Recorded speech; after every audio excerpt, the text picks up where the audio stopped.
to hold off about a minute.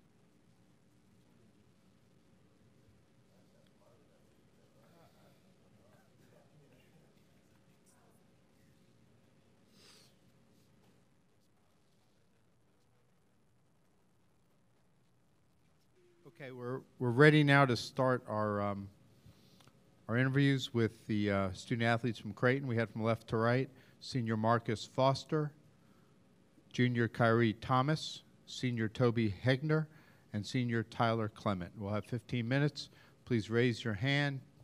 Let us know who you are, who you're with. Let us get the handheld mics to you. And if you could, if you're asking, address a specific question to one of the student athletes. First question to our right. David Smale, Topeka Capital Journal. Marcus, I know you've probably talked a lot about it. Extra motivation facing Kansas State, and as a follow-up, how did your 2 years in Manhattan affect the way you are as a player and as a man now? It really just made me learn. You know, things I went through, I had to grow up and mature, and now I'm in the spot now. I'm the man I wanted to become, and, you know, it was just a little learning curve I had to go through. You know, everybody has to go through things, but you face adversity and you get over it and move on. Motivation. Extra motivation for me is that this could be my last game. You know, there's no any other way I can put it. Is, you know, I have to put everything on the line so I can be able to play till it's all over. To our right. Sam Blum from the Daily Progress. Marcus, I'm curious if you've had any relationship with Nigel Johnson. I know he's also, you know, kind of playing here, and if you guys have spoken or, you know, plan to speak at all. Yeah, me and Nigel talked the night we found out that there was a possibility that we could play each other. And, yeah, that was my roommate for my 2 years at Kansas State. So me and him are very close, and we've been talking throughout the year. So, you know, me and him are definitely excited to, you know, be able to play each other, you know, on different teams this time. Back left. Hi, Gabe Fernandez, Sporting News. Obviously, you know, you can't reveal specific, like, tactics or plays and whatnot, but what has Coach exactly helped emphasize in practice, like even anecdotally, to prepare you for this upcoming matchup? You know, just kind of same things we've been going through the same over and over this season. You know, we struggle on the defensive end, and teams are going to try to punk us. And, you know, you watch Kansas State play, and that's what they're really good at. They're good at stopping teams and being tougher than teams. So he just emphasized we have to bring a whole nother level of toughness. You know, try to keep them out the paint a little bit. You know, they are good shooters, so we have to be able to contain the three-point line and also keep them out the paint. Kyrie, you want to take your crack at that? What the coach has been emphasizing? Marcus kind of really just put, you know, everything out there on the line, just really focus on that level of toughness to match theirs or be a little better than theirs. That's one thing, and really just getting those guys a little frustrated with whether we trap or whether, you know, our game plan is just really to, you know, kind of get in their heads a little bit, because I know they're going to do the same to us. But at the same time, you know, maintain, you know, our focus, but to get them riled up and cause those turnovers, which will eventually lead us to our, you know, our game, which is a fast pace and knocking down threes. Middle of the rim. Can you hear me? Marcus, what was your reaction when you found out you were going to play K-State? Was it kind of a roll of the eyes, or was it anybody but them, or what was your reaction when it happened? It was kind of different, you know. I mean, I was just happy for our name to be called, but, you know, I just wasn't expecting to play them, you know. And I knew coming in there was going to be a lot of media attention towards it, and, you know, that's the one thing I wanted to stay away from, just because, you know, I'm so locked into, you know, this last game that I have to play, and I want to be at my best, and I don't want to have to worry about other things rather than just going out there and giving it my all. Back of the room. Brendan Marks, Charlotte Observer. I guess this is for any of you guys. When you found out that you were coming to Charlotte, what was the reaction from Davion and Tyshawn? What did they tell you about Charlotte? Toby? Well, they definitely were really excited, and we were just as excited for them as going back to we're in the tournament, and we were all excited at the moment, but it meant a little bit more to them to come home and play in front of some of their friends and family. So they were pretty excited. It was a pretty good feeling to witness that. Back of the room in front of me. Dick Cox with Cox Sports Broadcasting. This is for any of the players. Every team's goal at the beginning of the year is to make it to the big dance. Now, what's your feelings now that you're in the big dance with a chance to play the national championship? Tyler. Yeah, I mean, like you said, that was one of our main goals coming into the season was getting back to the tournament. And we've talked a lot about how we've gotten to the tournament 5 of 7 years, but we're not necessarily happy just to be here anymore. We want to make some noise and win a couple games for sure. And so I guess our whole sentiment is that, while we're happy we're here, we're not just happy or satisfied with that. We want to keep rolling and, keep extending our season, so we're trying to make some noise. Toby? Well, the big thing for this team, and especially us four sitting up here today, is no Creighton team has ever made it past the first and second round. So our goal going into this season was to make a run, like Tyler said earlier, and that's something that we can do. But we got to take it one game at a time. And right now, our focus is on K-State and what we have to do to win that game. Kyrie, your turn. Yeah, Toby just, hit it right on the nail, not just to be here and, get past that first and second round. We did it last year, kind of got overwhelmed and looked past the Rhode Island game. And, unfortunately, we lost the first round. So to get past, the first and second round will mean a lot to us. Marcus? Yeah, all year we talked about how we can, exceed our expectations. And, at the beginning of the season, we weren't the team we were supposed to be. And a lot of people doubted us. And over the season, we got better and better. And the more we started talking about the tournament, we were like, we're just not going to be happy to be in there. We're going to, try to make some noise, like Tyler said. And, we want to leave our mark on our school and by making history, by making it to the Sweet 16. But we got to take it one game at a time, unlike we did last year. Back of the room. Toby, in watching film of Dean Wade, what exactly do you see from him? Give me your breakdown of Dean. Dean's a great player. I mean, you ask anybody in the Big 12, and they'll tell you that he can do it on both ends of the floor. One of our focuses is his post-up game and transition is very, very good, and we're going to have to do whatever it takes to keep the ball out of his hands and make someone else put it on the floor and score. So we've got a lot of things on our mind to take Dean Wade out of the game, but it's going to be a team effort no matter the situation, and that's what we prepared. Who has the next question? Anyone else before we let him go? Back left. What's been the top song in the tournament playlist rotation that's been going on in the locker room, just for anybody on the? Martine's been playing The Middle. I don't know who that sings that, but we're getting kind of sick of it because he keeps singing it all the time. We don't really have a song right now, I guess. That's kind of fueling us, but we're tired of The Middle. God's Plan, maybe? Oh, yeah. Yeah. There's a lot of different songs that are going through our locker room right now. Anyone else? Okay, thanks, guys. Thank you. See you tomorrow. Thank you, guys.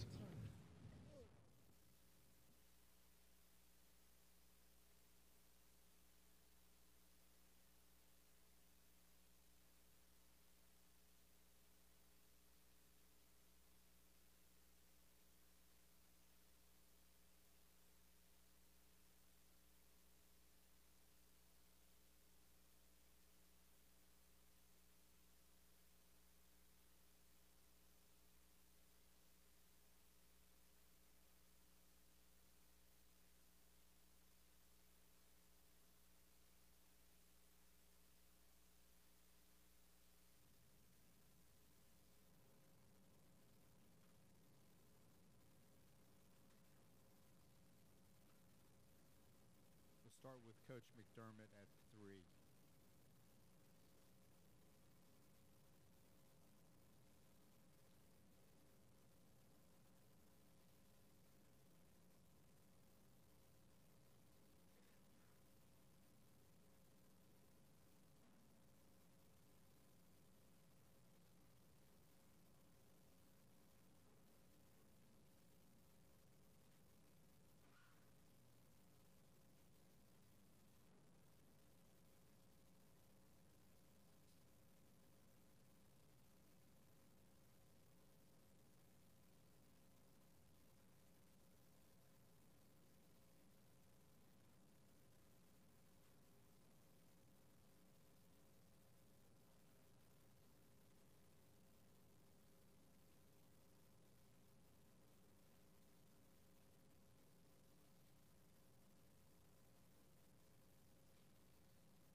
We're ready to start with Coach McDermott from Creighton.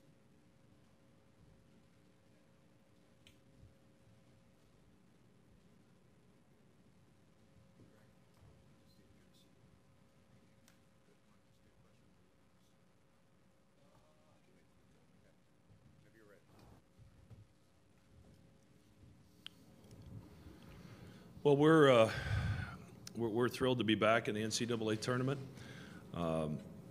You know, this is the second year in a row that we've had a pretty serious injury to one of our key guys that has ended his season, and had to figure out a way to rally around that.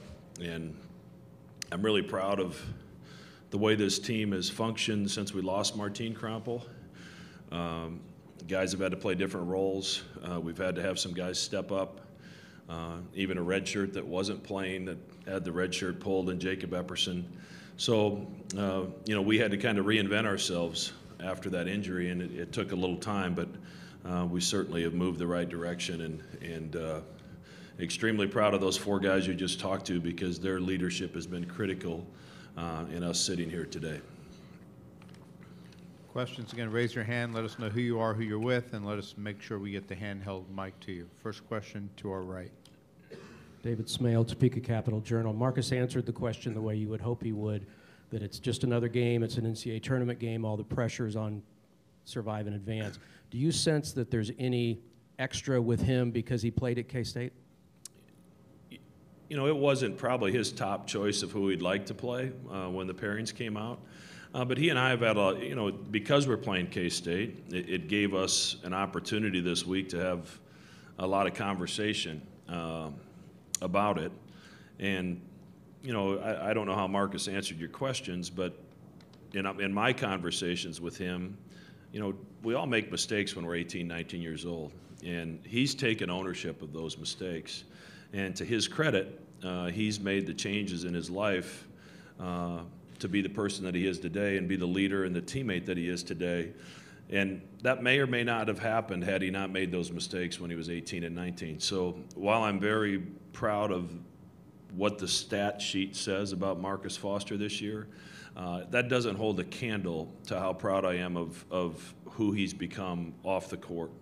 The friend, the teammate, the father that he is today is a very different person than the one that first met with me when he left Kansas State. And that's why I do this. That's why Bruce does it. And, you know, to see guys grow and hopefully move on to bigger and better things in their life. And the combination of the two experiences has led him down this path and in the landing spot that he is today. So I'm extremely proud of him. To our left on the aisle. Brian Mull from the Fieldhouse. Greg, what adjustments, if any, have you made in preparation leading up to this week? Things maybe you've gathered from your last couple of experiences here? You know, we've had a little more time. Last year we played in the finals of the Big East tournament on Saturday, and we turned around on Tuesday and jumped on a plane for the West Coast. So we've had a little more time to really get our legs under us. So I think from that standpoint, I think we're a fresher team than we were a year ago. But we've had enough guys that have been here, and they've done a really good job throughout the season in helping our freshmen move along when we really needed them. And they've done that this week in helping prepare them for what's ahead this week. And it's the biggest stage in college basketball. But at the end of the day, you go out and do what you do. And, you know, there's not a lot of surprises and secrets that you're going to pull out in the middle of March. You try to execute your stuff as well as you can and try to disrupt what the other team's going to do. So I think we're in a good place, and I think the guys are really anxious to get out on the floor tomorrow night. Back of the room on the aisle. Tim Fitzgerald, GoParacat.com. Coach, when I say Dean Wade, what do you think? I like the vision of him with the boot on instead of the boot off. Now, honestly, I hope he's healthy and he's able to play. But I had a chance to watch Dean in high school, and we recruited him a little bit, but probably were too late, and he committed to K-State shortly thereafter. But his development since I saw him in high school is really incredible. And I've seen him play a little over the course of his career, but obviously I haven't studied him like I have this week. But, you know, he shoots a three-point shot extremely well. You know, he can beat you on the block. He's got great pace to his game when he catches it on the block, but he can also catch it off the block and face you or back you down. And having said all that, what makes him dangerous is his ability to pass the ball if you attempt to come with some help. He can make some of those other guys very, very efficient, very, very effective with his ability to pass the basketball. So I've been incredibly impressed with him. I think he's a really good player. I think he's got a bright future ahead after college. To our right on the aisle. Mac, I guess, just going back to the freshmen a little bit, they've had two kind of big stages away from home that they've had to play well against, and then obviously the Villanova one at home. What about those three players, gives you the confidence that to extend their minutes, extend the rotations in big situations when you need, important play from your team? Well, number one, they've earned it, and with their play on the practice floor. Even when they weren't, when Mitch and Tyshawn weren't shooting it great in games, they continued to shoot it in practice, and they continued to spend the time off the practice floor preparing themselves. And I had lunch with those three the other day, and one of the things I talked about and actually thanked them for is, they've all had to play a role different than probably what they anticipated. Tyshawn really got thrust into the point guard role because of Caleb's injuries, and he did a good job, so we left him there, but that's not his true position. Ronnie Rell goes down late in the year when we're playing the three most important games of the year to try to get into this tournament, and we slide Mitch Ballack full-time to the power forward position, a position he really never played except for a few minutes with us early in the season. And then Jacob Epperson was going to redshirt, and he's sitting there in the middle of January just icing his knee, taking his time before he gets back to the practice floor after the meniscus surgery, and all of a sudden on January 27th he gets thrown to the Wolves because of Martine's injury. So it wasn't a typical freshman year because we really asked them to get out of their comfort zone and do different things. And if one of them fights us on that, or one of them can't embrace the role that we've asked them to play, we're not here today. So, and what made me really think about it is I rewatched the Providence game, and you look out there in overtime at the start of overtime, and we've got Kyrie and Marcus and three freshmen on the floor to start that overtime. So I think that speaks volumes to the progress that they've made. Back of the room. With Cox Sports Broadcasting. As a coach, what does it mean to you having your team back in the NCAA tournament? It never gets old. I've been fortunate to do it quite a few times now, and it's the same level of excitement when your name's called as it was the first time. And you're just as happy for your guys because it's so hard to get into this tournament. I've watched a few NIT games the last few days, as you're trying to kill some time and get to the game. And those are really good teams playing. And, you can't ever take for granted the fact that you're here because things have to go right. You need the bounce of the ball some, and you've got to have a pretty good basketball team. And for that reason, I'm really proud of our team to be here. Who has the next question? Back of the room.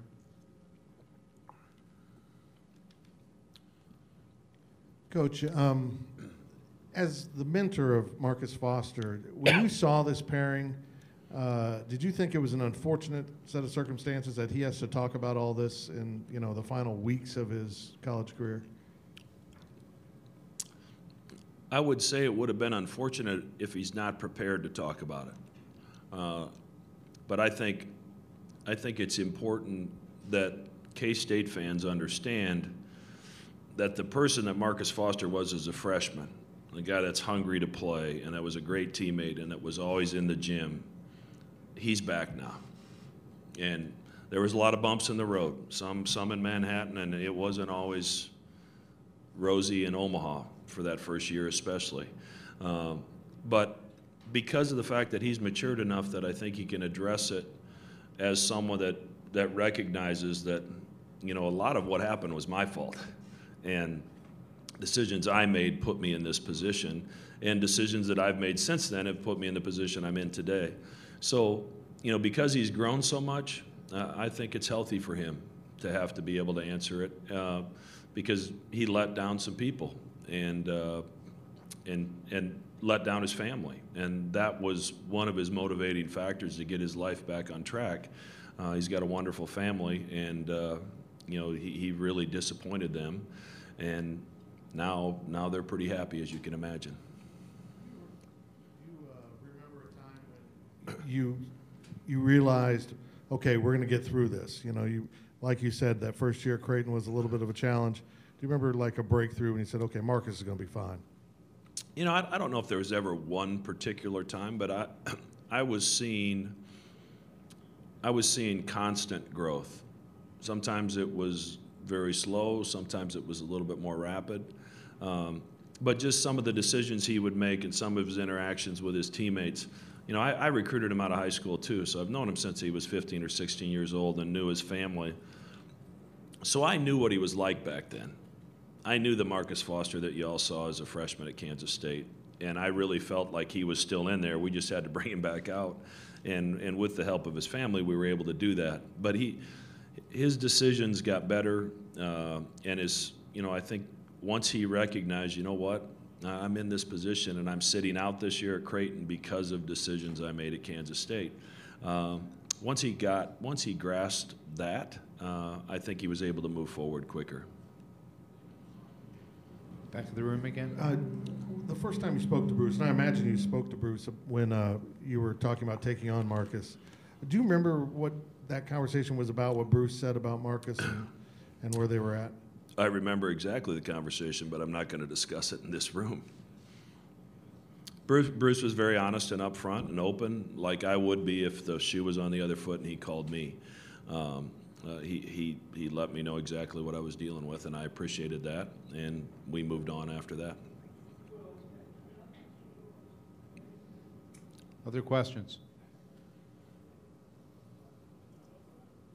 Okay, thank you, Coach. Thank you.